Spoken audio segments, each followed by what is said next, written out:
Assalamualaikum warahmatullahi wabarakatuh. Perkenalkan, nama saya Ahmad Yasir, NIM 2509661045, Prodi HKI Hukum Keluarga Islam dari kelas 1G. Kali ini saya akan menjelaskan terkait pengertian dan sejarah dari aswaja, yang mana aswaja itu merupakan singkatan daripada Ahlus Sunnah wal Jamaah. Dan aswaja itu sendiri atau Ahlus Sunnah wal Jamaah didefinisikan menjadi beberapa hal, didefinisikan atau diartikan menjadi 3 kata, yakni dari kata ahlun, sunnah, dan juga jamaah. Ahlun itu sendiri merupakan keluarga, pengikut, ataupun komunitas. Sedangkan sunnah itu merupakan secara bahasa berarti jalan.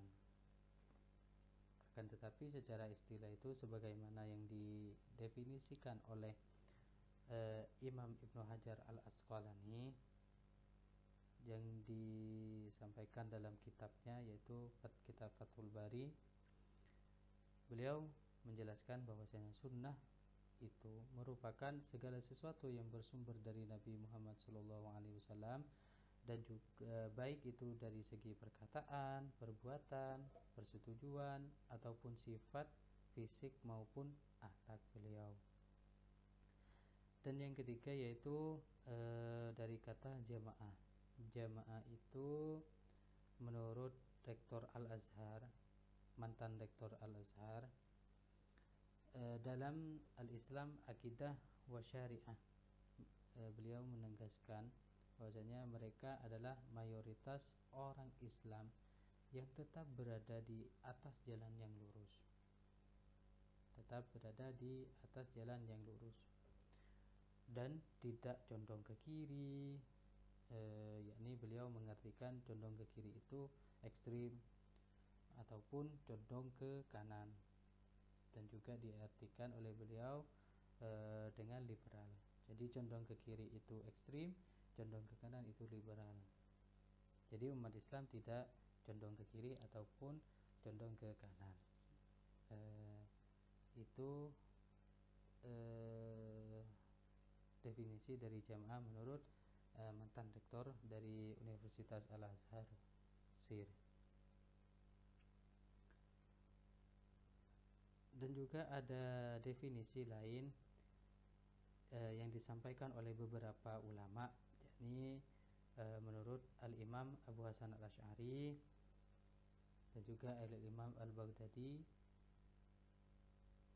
yang mana Al-Imam Abu Hasan Al-Asy'ari ini berpendapat terkait aswaja, yang mana aswaja itu merupakan mereka orang-orang yang berpegang teguh kepada apa yang dipegangi oleh Nabi Muhammad SAW dan juga para sahabatnya, dan kemudian dilanjutkan oleh para tabi'in dan seterusnya.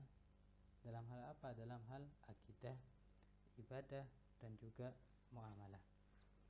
Dan yang kedua, Al-Imam Al-Baghdadi, beliau menjelaskan bahwasanya aswaja itu sendiri ini kelompok yang memiliki kesamaan dalam mengikuti sunnah Nabi Muhammad SAW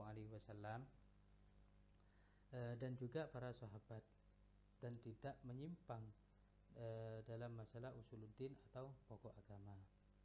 Jadi itu beberapa definisi dari para ulama terkait aswaja atau Ahlus Sunnah wal Jamaah.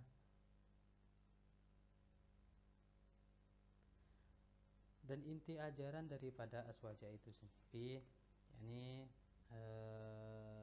kelompok Islam yang berpegang teguh pada sunnah Nabi dan tradisi jamaah, tradisi atau jamaah, yakni jamaah mayoritas umat Islam, dan fokus untuk menjaga kesatuan tradisi Islam yang telah diwariskan secara turun-temurun. Dan secara garis besar definisi daripada aswaja atau ahlus sunnah wal jamaah itu sendiri yaitu golongan yang mengikuti sunnah Nabi dan juga para sahabatnya. Kemudian ada hadis dasar aswaja tentang petunjuk kenabian. Ada banyak dalil terkait petunjuk terkait aswaja dalam Al-Quran dan juga dalam hadis. Ada juga dalil-dalil terkait aswaja.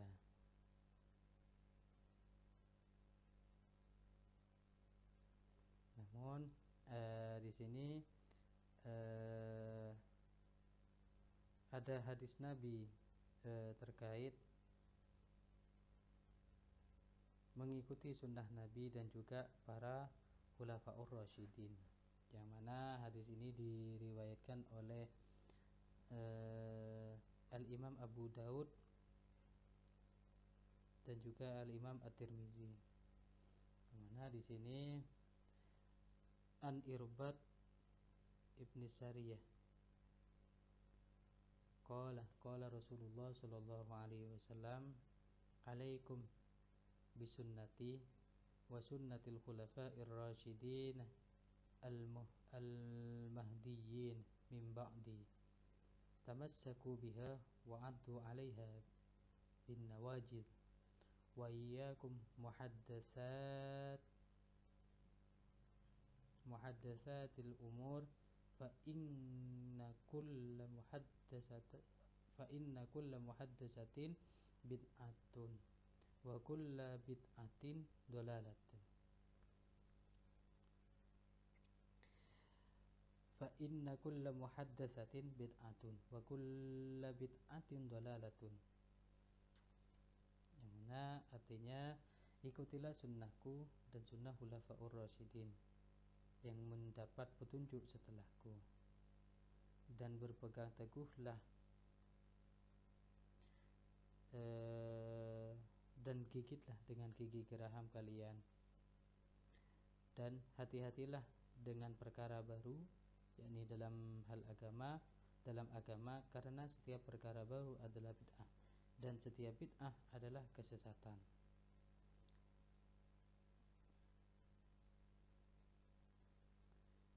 Ini menjadi dasar atau dalil terkait mengikuti sunnah Nabi dan juga para sahabat. Dan hadis ini menjadi landasan kuat untuk mengikuti tradisi Nabi dan juga para sahabat utama, yakni para sahabat utama itu para khulafaur rasyidin. Siapa saja beliau? Yakni Sayyidina Abu Bakar, Sayyidina Umar, Sayyidina Utsman dan juga Sayyidina Ali radhiyallahu anhu. Dan juga sebagai panduan hidup beragama. Dan juga ada dalil dalam Al-Quran bahwasannya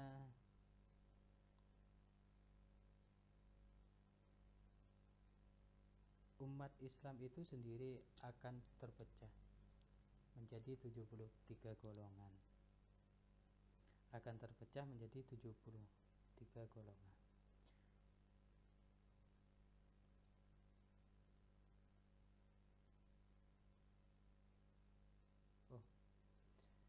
Jadi untuk dalil terkait perpecahan umat Nabi atau yang lainnya ada hadis bukan Al-Quran tapi hadis yang menyatakan bahwasannya umat Nabi Muhammad SAW akan terpecah menjadi 73 golongan, yang diriwayatkan oleh Al-Imam At-Tirmizi, yang mana hadis ini sudah hasan dan sahih.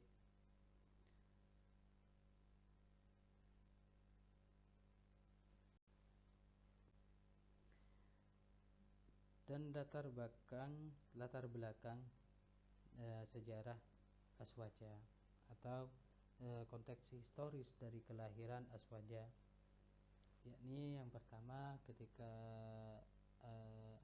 masa konflik awal itu dimulai ketika wafatnya Nabi pada tahun 632 Masehi, yang mana ketika Nabi wafat itu menciptakan vacuum of leadership yang belum pernah terjadi. Dan di situ ada Al-Imam At-Tabari, yang mana beliau ini menuliskan atau mencatat dalam Tarikh Al-Umam wa Al-Mulk. Beliau itu mencatat bahwasannya setelah wafatnya Nabi itu ada sidang Sakifah Bani Sa'idah, yang mana dalam sidang tersebut terjadi perdebatan antara kaum Ansor dan juga kaum Muhajirin. Tentang apa? Tentang kepemimpinan setelah wafatnya Nabi. Dan juga ada baiat kepada Abu Bakar radhiyallahu an, yang mana konsensus pertama dalam sejarah Islam. Jadi baiat kepada Abu Bakar ini menjadi konsensus pertama dalam sejarah Islam. Dan yang ketiga ada perang Riddah, yang mana perang ini menjadi ujian pertama terhadap kesatuan umat Islam. Jadi itu konflik awal setelah wafatnya Nabi Muhammad SAW. Dan yang kedua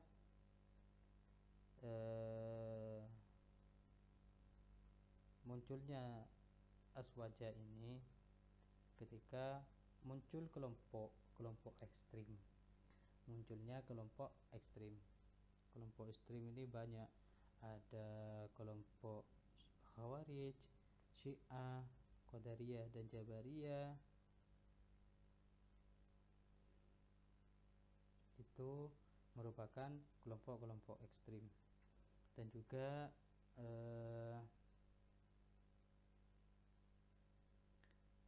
ada monarki dinasti Umayyah. Setelah munculnya kelompok ekstrim, ada monarki dinasti Umayyah, yang mana monarki dinasti Umayyah ini perubahan sistem kekhalifahan menjadi sistem monarki absolut oleh dinasti Umayyah pada tahun 661 Masehi, dan memperoleh konflik politik dan memperparah konflik politik dan juga agama. Dan juga ada kemunculan daripada kaum Mu'tazilah pada abad kedua Hijriah. Jadi hal itu semuanya dari pasca wafatnya Nabi, munculnya kelompok ekstrim, monarki dinasti Umayyah, dan munculnya kaum Mu'tazilah. Hal itu merupakan masa awal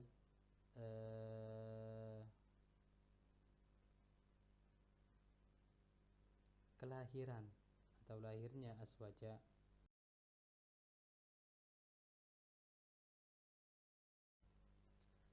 Setelah konteks historis kelahiran Aswaja, ada tokoh-tokoh pembentuk Aswaja, yang sering kita ketahui. Yang pertama yaitu beliau Al-Imam Abu Hasan Al-Asy'ari. Beliau ini merupakan tokoh utama yang dalam perumusan akidah atau teologi Aswaja menengahi pertentangan antara rasionalis dan juga literalis. Dan yang kedua ada Al-Imam Abu Mansur Al-Maturidi. Beliau ini yang menjadi pendiri dari madhab teologi Maturidi sendiri, dan juga memperkuat keseimbangan antara wahyu, ninas, dan juga akal atau rasio. Dan yang ketiga ada keseimbangan akal dan juga wahyu, yang mana dalam hal ini Aswaja mengedepankan akal, tetapi tetap meletakkan wahyu sebagai otoritas tertinggi dan menolak paham Mu'tazilah yang terlalu mengedepankan akal manusia atau akal semata. Jadi itu merupakan respon dan juga solusi mudarat terhadap polarisasi pemikiran yang ekstrim saat itu, dengan adanya para tokoh-tokoh pembentuk dari Aswaja,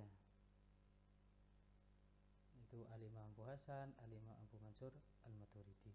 Beliau ini merupakan tokoh-tokoh yang menjadi pembentuk daripada Aswaja atau Ahlussunnah wal Jamaah.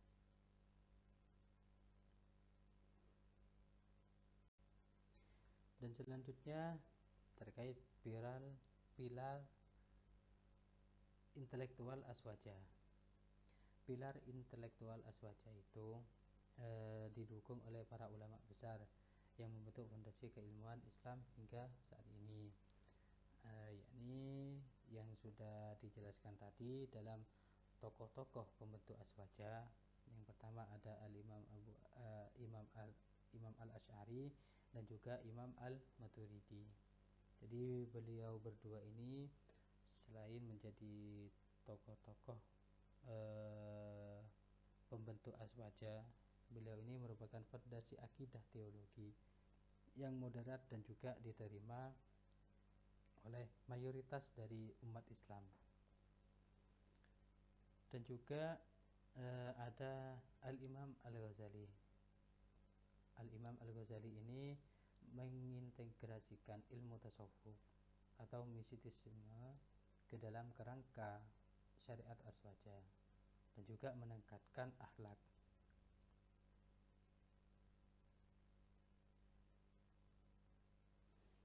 Dan yang ketiga, 4 madhab fikih. Jadi di sini ada 4 madhab fikih. Yang pertama yaitu madhab Hanafi, dan yang kedua madhab Maliki, dan yang ketiga madhab Syafi'i, dan yang terakhir yaitu madhab Hambali. Yang mana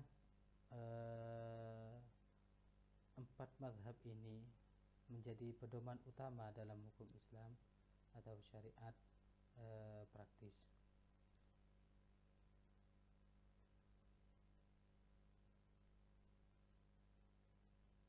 Dan juga dalam madhab ini ada prinsip dalam bermadhab. Jadi Aswaja ini mempunyai prinsip dalam hal bermadhab, yang mana yang pertama itu boleh untuk berpindah madhab dengan syarat dan alasan yang ilmiah. Dan juga prinsip dari Aswaja dalam bermadhab, kita itu tidak boleh taklid buta, atau kita itu harus mengetahui dalil. Dan juga kita itu tidak boleh fanatik dalam bermadhab. Nah, perbedaan pendapat di kalangan umat Islam atau umatku, kata Nabi, itu merupakan rahmat. Meskipun perkataan Nabi ini dalam hadis yang statusnya masih diperselisihkan. Dan selanjutnya ada prinsip utama Aswaja. Prinsip utama Aswaja. Prinsip ini membentuk karakter umat Islam yang moderat dan juga inklusif, yang menjadi rujukan utama yaitu berpegang teguh pada Al-Quran dan juga sunnah Nabi, serta ijma, konsensus, dan juga qiyas, analogi para ulama. Jadi prinsip utama Aswaja itu mempunyai rujukan, yang mana rujukan tersebut ada Al-Quran, sunnah, ijma, dan juga qiyas. Dan yang kedua yaitu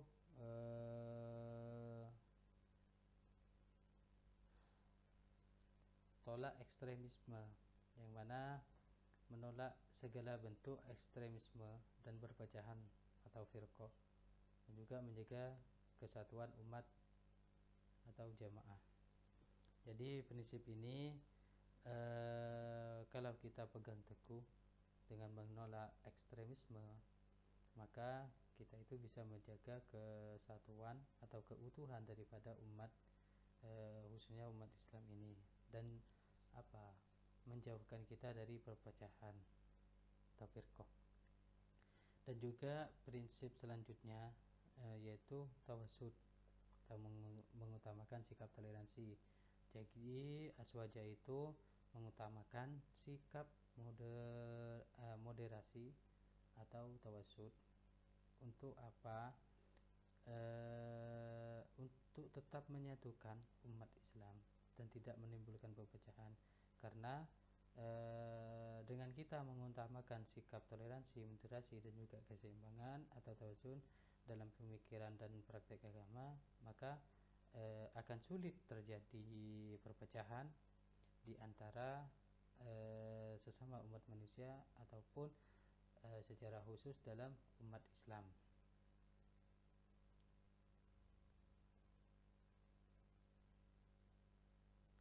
Dan yang terakhir yaitu ittiba ulama, yang mana kita itu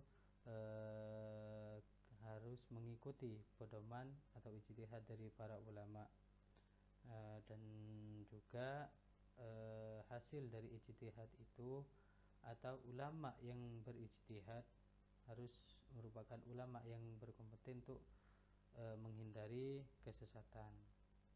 Jadi meskipun kita itu harus mengikuti pedoman atau ijtihad dari para ulama, tetapi kita itu harus tahu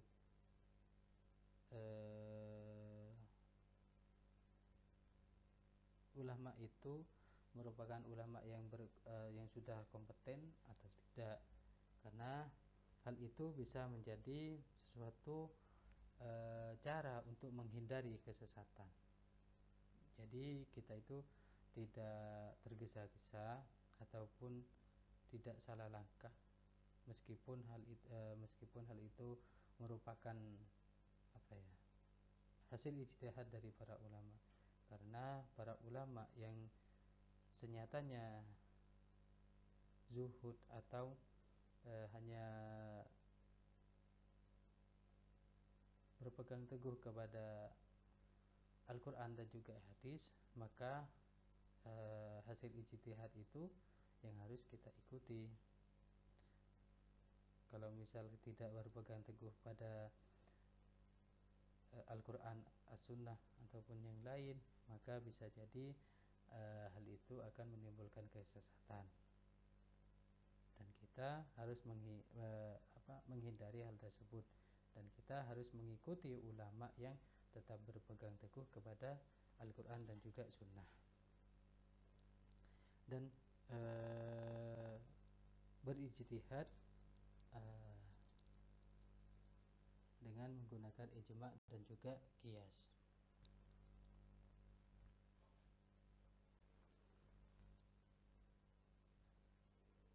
Dan selanjutnya aswaja dalam bingkai Indonesia.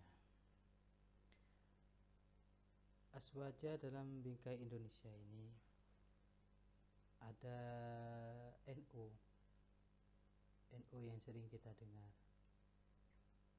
NU itu merupakan Nahdlatul Ulama, organisasi keagamaan terbesar di Indonesia yang secara eksplisit menjadikan aswaja sebagai landasan akidah dan juga manhaj atau metode berpikir mereka.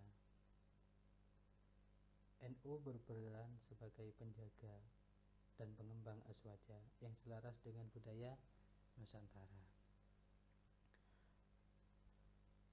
Jadi di Indonesia itu aswaja dibingkai menjadi sebuah organisasi yang dinamakan dengan Nahdlatul Ulama atau NU.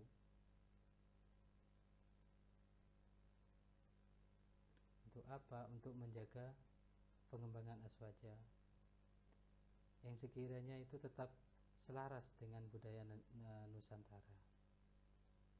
Maka dalam hal itu, setelah Nahdlatul Ulama ada, maka ada Islam Nusantara. Apa Islam Nusantara itu? Islam Nusantara diartikan oleh Kiai Haji Said Akil Sirot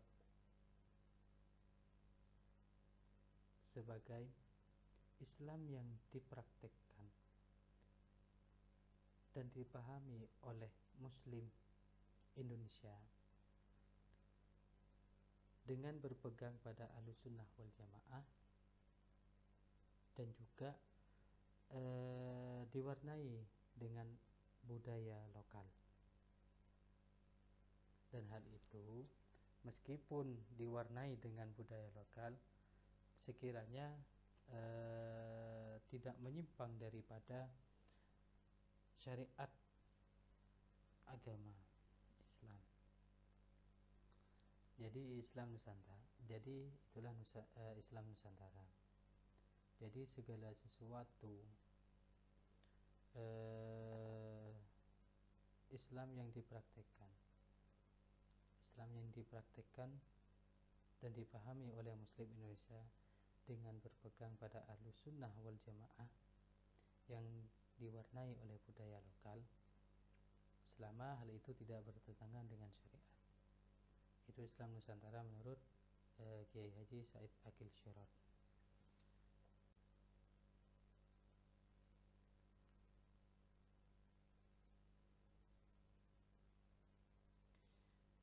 Dan juga ada dampak dan relevansi kontemporer.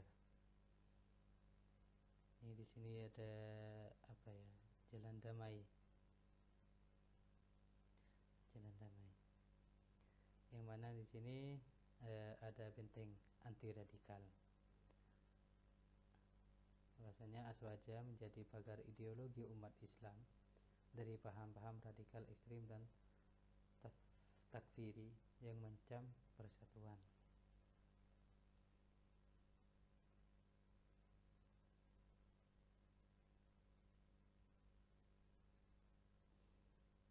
Karena ada data survei pada tahun 2020 yang dilakukan oleh PPIM UIN Jakarta, dan hasil survei itu menunjukkan bahwasanya 59% dari pelajar setuju bahwasanya khilafah itu sebagai sistem pemerintahan. Akan tetapi ada 34% yang setuju tindakan radikal untuk memperjuangkan Islam. Nah, hal itu perlu ada relevansi kontemporer, yang mana jalan satu-satunya Aswaja itu harus memiliki peran. Dengan apa? Dengan benteng anti radikal. Benteng anti radikal itu ada pendidikan moderasi beragama, dakwah melalui media sosial, dan juga dialog antar iman dan penguatan wawasan kebangsaan.